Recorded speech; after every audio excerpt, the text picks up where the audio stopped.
Welcome to Blue Monday, an Ipswich Town podcast for our inaugural Rewind show, looking back at the last time we played our upcoming opponents this weekend, as well as another perhaps more obscure match from years gone by.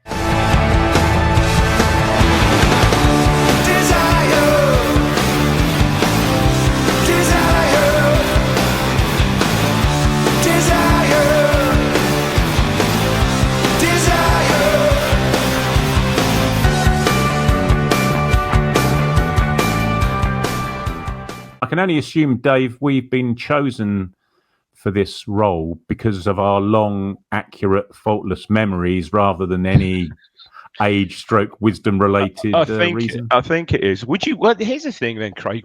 I hold my hand up? I am by far the pod's elder statesman. Where do you come in that age? But not putting too much on you. Where would you go? You number.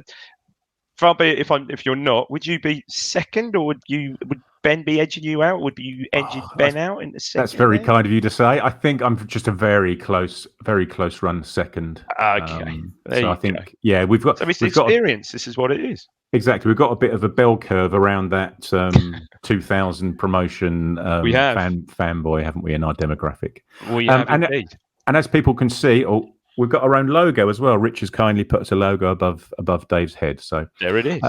Hopefully you'll enjoy the shows. Yeah, that's it. Hopefully you'll enjoy the shows. They'll form part, hopefully, of your weekly build-up to the weekend's fixtures, along with the pre-match, which will come out on Thursdays with Rich and Seb as ever, and then the flagships after the event on Sunday nights. And please do comment with your own memories of the matches, which we take a look at, especially if you're actually there at the games. And of course, give us a thumbs up, a like, a subscribe. You get the idea. Now, Dave, we find ourselves a matter of days away from the Premier League kickoff. Things are getting a little bit real now, and probably more so with Liverpool being our opponents this weekend. And as I said at the beginning, we're looking back at the last time we played these teams, and what a game we've managed to kick off our brand new show and feature with back in Saturday, February the 9th, 2002. Yep. And I think it's we're trying to inaugurally stick with the Premier League era, albeit at the outset, I must point out at this moment in time is that we've only had 5 seasons, I think, in the top. Which really doesn't seem a lot, but that's all it is. So we're trying to stick to that format, and you're quite right. You say it's 9th of February 2002. Ipswich 0, Liverpool 6. Brackets 6. Spoiler brackets. alert, that would be brackets SIX, close brackets. Very much so. Yeah. Absolutely. And just to sort of picture it and put it in people's minds, I've actually got the number one of the time. If you want to have a guess, it's a singer who's is he Latin origin? His father was probably more our era, Dave, early 80s. It's got to be Enrique Iglesias. It has got to be Enrique Iglesias with Heroes. And as we sort of intimated, there probably weren't too many Ipswich heroes in the match we're just about to talk about. I'm just going to get the league table up so people can see what was happening at the time. And actually, as things go, we weren't on a bad run. We'd won 7 of our last 8 league games heading into this match and found ourselves nicely situated, safely ensconced in mid-table, albeit only 5 points off of the relegation places. I mean, what's incredible about that, and that was obviously going to change dramatically in the next 90 minutes, but a 0 goal difference. I mean, I went when this, so we'd just won 8 out of the last 9 games, starting with a game at Spurs just before Christmas. I was at that game. We won 2-1, and we were 1-0 down after about 5 minutes, but came back to win 2-1. The Leicester spotted Fanini George, I think. Overhead kick. An overhead kick. Great goal in the 6-yard box. Remember it really well. And we nicked the 2-1. When that just set off this incredible run of winning 8 out of the following 9 matches. That included also a diabolical being 2-0 up at a frost-bound, ice-bound Valley, I believe New Year's Day, and somehow contriving to lose 3-2. You obviously remember that one, Craig. So it could have been even better. I mean, we were certainly the form team, 8 out of 9. I know Arsenal obviously did the double that season, but we were the form team must have been the form team going into that, going into that fixture. And incredibly up to 12th and all looking good. I think also a couple of weeks prior to that, I'd seen us also win 3-1 at Derby, and you think, we keep this going, and crikey, we might even challenge for Europe again. Another European qualification on our hands. I mean, it was just crazy stuff, and then we ran into Liverpool. Yeah, we certainly did. And I'll just get up the. Oh, actually, before I do you want to guess who was on the program cover of our program for this match? Ipswich Liverpool, unsung central midfielder, right midfielder, scored a thronker at Crewe, I believe. Oh, Jermaine Wright, was it indeed? There it is. Oh, I can remember that program. Yeah.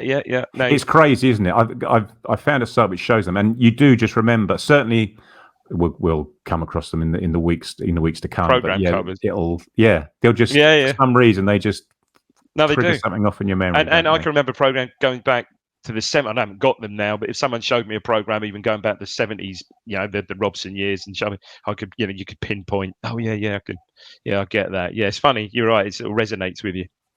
Right, let's have a look at these teams then. So these are the teams. Apologies for those who are listening rather than watching. But in terms of our setup, we were missing the aforementioned Finidi George, who'd actually, looking at the news around the time, had recently won a bronze medal at the African Nations Cup with Nigeria, really? Which was why he wasn't with us in February of that year.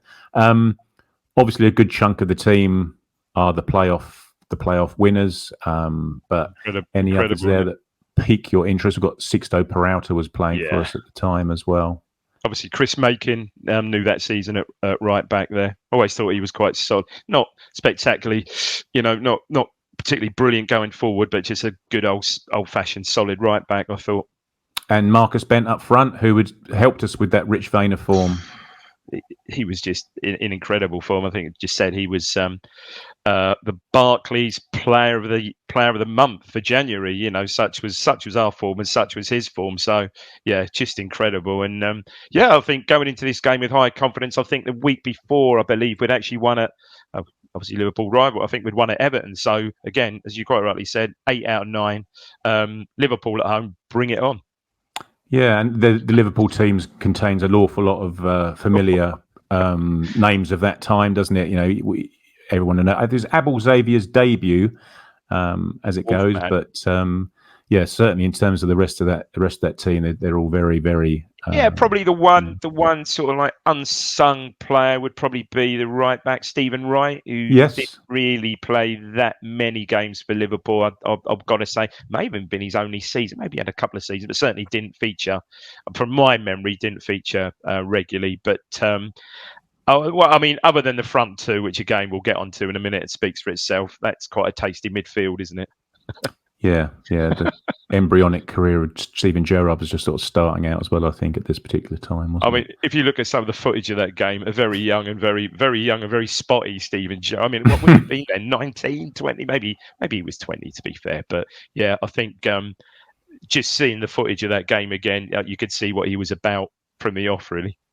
Yeah, absolutely. So unfortunately for us, there was just a flurry of goals. The aforementioned Abel Xavier had a deflected shot from a corner, I think, and then the floodgates just kind of opened, didn't they, Dave? Gerrard played a ridiculous ball, didn't he? Through to Heskey, sort of 1-on-1, and it says in the footage again, you don't really recall Emil Heskey being that prolific for anybody particularly, but apparently, they were talking the footage, saying what a rich vein of form he was in, and I think that was a killer. I think that was on 43 minutes just before half time,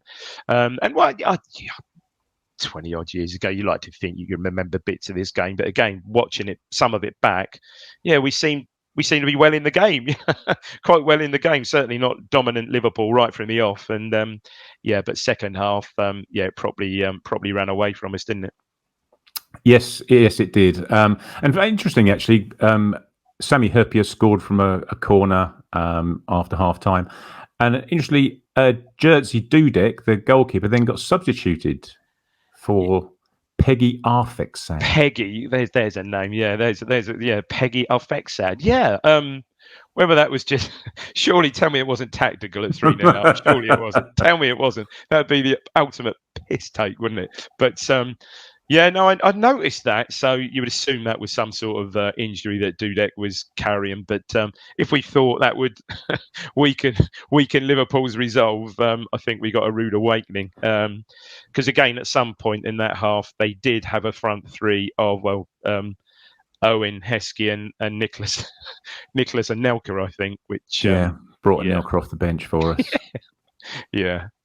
But they just, let's say that second half, certainly, they just seemed to cut through us at will, didn't they? We looked a bit of a shambles from the highlights, which is a bit strange considering the rich vein of form that we were in, as you said. It was odd. It was really odd. I mean, obviously Liverpool was strong that season as usual. Went on to finish second behind Arsenal, who pretty much ran away with, won the double, didn't they, that season again?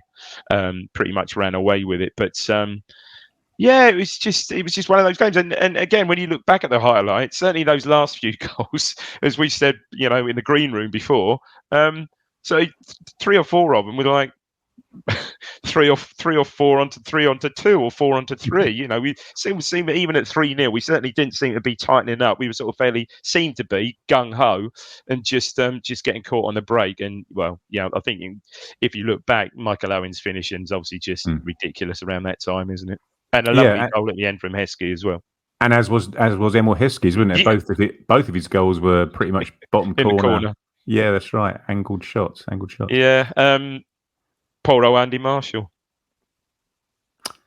Yeah, I don't think he's going to get too much sympathy in the comments. But so as you said, after that, it's 6-0 loss at home. Liverpool actually went top of the league after that one. We stayed mid-table. We were 13th, but. Following that result just seemed to really, really knock us for 6, and the repercussions ended up being pretty serious, didn't they? Just mad, wasn't it? It was just how it all just fell apart. It's crazy, I think the game that really did for us, that game, but the game that really did, we've spoken about this game before, certainly when we played them in previous seasons, and perhaps spoken about it. The home game, I think, might have been the very next game, was another home game against Southampton, and that's the one that did for us, really, didn't it? I think, I believe that was the next home game. Someone will probably scream at me, put me right about that. But where you think, okay, Southampton at home, here's another 3 points, let's push on again.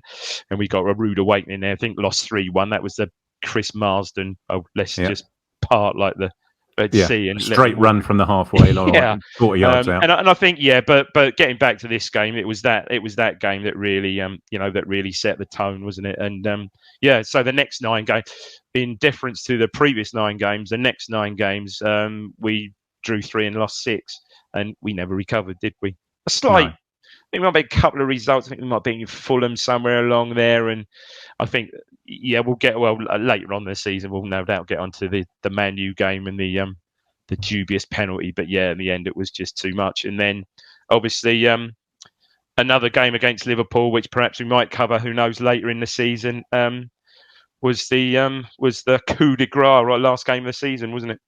Yeah, absolutely. And as you say, we've gone from being mid-table, but as I said at the beginning, only 5 points clear of relegation. And sadly, when you go the next 9 without winning a single match, then you're going to end up going one way. So a nice cheery start to the new Rewind show. Not many more like that, do we? The first nail in the coffin of our relegation season. The last time we were in the Premier League. Blue Monday is proudly brought to you in partnership with our friends at Atwell Solicitors, your ideal legal partner for work on property or business law.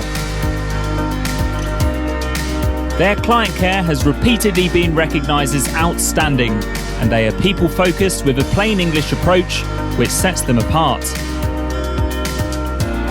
They have offices in Ipswich, Colchester and London, and to find out more, head to atwells.com. Now, as Dave alluded to earlier, we're trying to keep things, I say, relatively recent, but 32 years ago, sadly, our first visit into the Premier League is is where we're going. God, I was trying to work that in my head as I was saying that. Can that be? But you're I right. said, no, it is. It can't be. Can it? It is. Can't be 32. Oh my Jesus God. Christ, it is 32. And we're also trying to stick to league games as well. So, there probably was a game that I may well have chosen from earlier in 1992, which revolved the FA Cup. But as it is, we've got to stick to our guns. And Richard's, I'm pretty sure that was Richard's very first game. I'm pretty sure he's called that one. The home one, the windy one. FA Cup game, the 0-0 game. I'm pretty certain was Richard's first game at Portman Road. Oh, there you go. And the away game was my first ever away game. Oh, there you go. There's a certain symmetry there. So, yes, we're now heading off to a very embryonic Premier League, August 1992. So the very first Premier League season. We're at Tuesday, the 25th of August 1992. The number one at the time, Dave... you ain't going to get this, mate. It's a German Euro pop band. They had a couple of songs in and around that time. Number one. What's the band called? Snap. Oh, Rhythm as a Dancer. Rhythm as a Dancer. Yes. Yeah. I wouldn't have known they were German. I think they were German or Belgian, weren't they? Yeah. Certainly one or the other. Okay, so in terms of the league table, let's pop up the league table. So it's very early doors, so don't read too much into it. However, we'd had a half decent start to the season, as those that can see the wow, look who's top. Yes, very much so. And in terms of who was top, actually, I did have a little note here about who was top. Coventry City. Wow. Yes, followed by, we won't worry about who they're followed by, but yeah, Coventry had just had a decent start to see. Had just beaten Tottenham in the previous game, I think, by all accounts. So, yes, Coventry City had won 3 out of their first 3 games. Ourselves, we hadn't actually lost any of our first 3 games. We'd won 1 and drawn 2, so weren't looking too bad. Just looking at that, only 1 out of the top 8 currently, and that was Everton, skin of the teeth or every season, are currently in the Premier League. Well, one of the top 10. Yeah, well, apart from ourselves, yeah. Yeah, that's what I meant. Yeah. Go all the way down Leeds as well. Yeah, sorry, Leeds. If you go a little bit further down, amazing. Yeah, absolutely. Wow. But very, very, I say, very early doors. Another quick shout to the program, Dave. Do you want to guess who's on the front of the program? Let's think. I wasn't at this game, and I'll tell you why. When we get into it, I'll tell you why. I remember that I wasn't at the game. For you. Do you want to name those 3 town players? That's Gavin Johnson, Phil Whelan, and Paul Goddard, isn't it? Correct. Yes, it is. I don't know who we're playing in that. On that, looks like Man City away kit, doesn't it? A bit. Yeah, it's a bit hard to burgundy, tell. isn't it? Or has he got white? They got white socks. It's West Ham, isn't it? Dagenham Motors? No, maybe not. I can't work it. Anyway, this isn't great podcasting for people who are listening. We're currently looking at the front cover of a program from 1992 and trying to decipher who the away team is from their shorts. So yes, in terms of the game, lineups wise, let's have a look. We got an interesting lineup from Ipswich. From what I could tell from the match reports, we went with a back 3 or a back 5. Yeah, possibly in line with the teams that we were coming up against. Yeah. But Walkie and Linnigan were our promotion back 2. But obviously Phil Whelan came into that team towards the end of that season and played this game in a back 3. Familiar Mickey Stockwell and Neil Thompson as our fullbacks. And then it's difficult to sort of work out. We had Gavin Johnson, George Williams, Jason Zell, and then Kiwomir and Goddard up front. In terms of the Liverpool team, it's quite interesting actually because there are still some remnants of the great Liverpool teams of the early mid 80s. Really, if you think you've got Ian Rush in there, Ronnie Whelan, and Bruce Grobler was on the bench. So was he really? Wow. Yes, they were just sort of starting. David James had taken his place, but as we may well talk about when it comes to the goals themselves, he was at that point in his career where he wasn't being entirely commanding in his penalty area, shall we say? Nicely put. Very nicely put. Yeah, Rush and obviously Dean Saunders, who was to become more that pantomime villain later. Yeah, absolutely. But yeah, that's a good team. Paul Stewart. It's a good team. Obviously Mark Wright. England. Well, what? Hang on, how many years? Two and a bit years after playing in Italia. Yeah. Italian 90 as one of Robson's centre backs. Yeah. Rob Jones, Steve Harkness. Yeah, no, good. I mean, just look like a solid side, isn't it? Yeah, absolutely.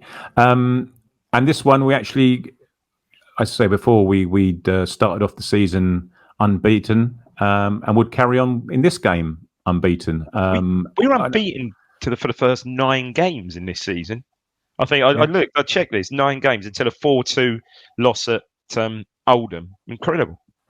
Yeah, absolutely. And so this one ended up as a 2-2 draw, and a controversial 2-2 draw, Dave, as we'll no doubt come across. So we went 1-0 down.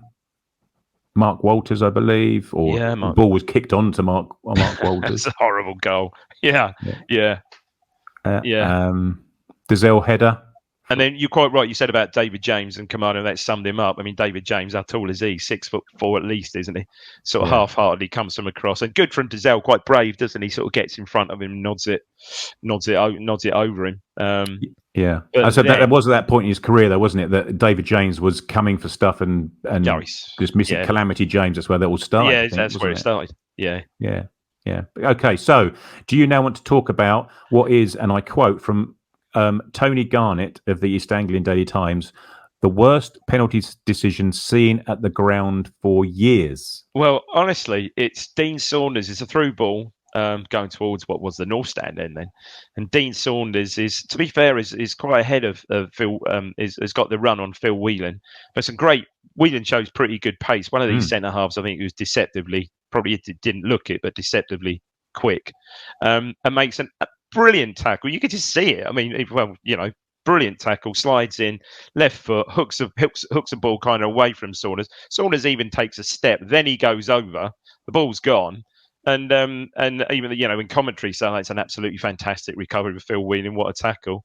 And to everyone's shock and amazement, penalty, absolute disgrace, absolute disgrace. Certainly, I think. For sure today, that would have, I think VAR, I'd hate to say it because it's coming up soon, but VAR would have put the kibosh on that. And probably, let's face it, Dean Saunders was probably a foot or two offside anyway in the initial bit of play. But yeah, that was really gutting. And as you see it back, a pretty cool penalty. Mulby seems to give perhaps Craig Forrest the eye and just rolls it past him. Now, my story about this wasn't at this game. I was, I think I was away seeing clients and stuff like that. Anyway, in the south of England, coming back with a colleague of mine. I might have been driving a passenger. I can't remember. Coming back with a colleague of mine. I don't even think the actual bridge was there then. Coming through the Dartford Tunnel, just as a penalty's given, just going into the Dartford Tunnel, coming back. So I was in the tunnel, coming out of the tunnel, and obviously Mulby scores a penalty. And I was ranting and raving, saying, "Oh, that was never a penalty. Saunders, you cheating, getting something like that." And my mate looks at me and said, "Dave, you're 65 miles away, mate. You're calling a penalty 65 miles away." So that's how I remember that. That's how I remember that one clearly. But fortunately for us, we got a little bit of justice right at the end. Yes, we did. And interesting, actually, another point about this is there was, probably for the first time at Portman Road, an indirect free kick from a back pass, which a newly introduced back pass rule, I think, confused David James, and we got an indirect free kick in the box, which we didn't actually, as is very, very often the case, the indirect free kicks in the box get the excitement, get the crowd going, didn't they? But get 11 people behind the ball, and you're very unlikely to. Oh, that's a great thing. I didn't realise that. Oh wow. Okay, yeah, because that would have been a fairly new thing, definitely. Yeah. I mean, but yes, as you say, we got our just rewards in the end, and it was in the middle of 5 draws. But Chris Cormier got us a draw in the end. Yeah, just incredible to think that, Liverpool and all their dominance in the 70s and 80s. I think throughout the 70s and 80s, I think they won 11 titles, something like that. They'd won their last one, I think 89, 90. So what, 2 seasons before this? Weren't to win another one for 30 seasons. I mean, it's just ridiculous. When you think of their domination, they just didn't win another title. Well, didn't win the Premier League. Sorry, and Premier League till obviously the COVID 2020. It's just, when you think about it, the total dominance they had, well, say almost, 11, in 2 decades, 11 title wins, and to not win one in 30 years, just, I mean, there were obviously several near misses, but incredible, really. Incredible. Yeah. Well, as we saw from the lineup, they were just sort of having to start to dismantle that aging squad, which had all pretty much. We could probably all still now of a certain age name that 11, 12, 13 players from the 80s that just won everything in its path. But so they were just having to rebuild with a slightly younger lot. So Ipswich carried on their solid start to the season. I say this was the middle of 5 draws. We'd drawn actually at Man U the previous Saturday. So we'd played Man U and Liverpool game after game and hadn't lost to either of them. Both Dizelle and Kiwomya scored in this game, which they've been doing pretty regularly in the league below the season before. I mean, most notable, I kind of forgot about that. Most notable about them, missing your favourite player, who was missing till well in the season, wasn't he? Yeah. He got injured, didn't he? Yeah, knee injury, I think. At some point, sadly. Otherwise, a few of those draws would have obviously been been turned into wins. Without doubt. Dizelle and Kiwomya got a couple of good moves, didn't they, themselves? I say they carried on their what would have been first division form into the Premier League, and a year later, Dizelle had gone, and then a little while after that. Great move to Arsenal. Whether it really worked out for him or not, but what a great move, for Kiwomya. Again, strange season again, because I think I remember us beating Norwich. You remember a great win at Norwich? We always remember that. I think we won 2-0 round about Christmas time, and we might have even been edging towards top 4, maybe even. Such was our start to the season, and then a massive drop off again after Christmas. And I think it wasn't until Easter, perhaps 3 or 4 games before the end of the season, we beat Norwich at home. And that basically, it was one of those crazy seasons that basically, we finished, kept us safe. I think crawled across the line, Yeah, it was. We were 3 points ahead of Palace, who were relegated in 20th. 7 teams were separated by 3 points. I mean, it was just a crazy, crazy season. Yeah. But one I remember fondly, and say, like I say, I wasn't actually at this game, but can remember it for the wrong reasons, perhaps. Brilliant stuff. Wonderful. Oh, thank you very much for that, Dave. Thanks for your memories of it. As I said before, if people can remember either of those 2 games, please, stick some comments in, and we'll look to. And what I would say, as we've said, we're trying to keep to the Premier League era. Obviously, myself and you can as well. I could go way back. Some of the classic games we had against Liverpool in the 70s and and perhaps the early 80s, just incredible. Most notably by certainly at Portman Road. Always seemed to include a worldie from Kenny Dalglish, basically. Certainly those latter 70s games and early 80s games, just unbelievable. But always a good fixture. And I tell you what, Craig, I think 2-2 that last game. I think we'd all take that on Saturday, wouldn't we? Yeah, let's not even bother getting off the bus or even using our season tickets for the first time this season. Yeah, we'll settle for a 2-2 just to get. We'll take that. Our feet in the toe in the water in the Premier League. Wonderful. Well, thanks very much for watching or listening. I say we hope you enjoyed the first Rewind show, and hope we'll see you next time round. As I said, we'll be back Thursday. Seb and Rich are here Thursday for the pre-match, to look forward to our the visit of Liverpool Football Club on Saturday to Portman Road, and then on Sunday evening, back with the Flagship live on Sunday to go through the nuts and bolts. Absolutely. This has been the Rewind Show on Blue Monday, an Ipswich Town podcast. See you in a bit.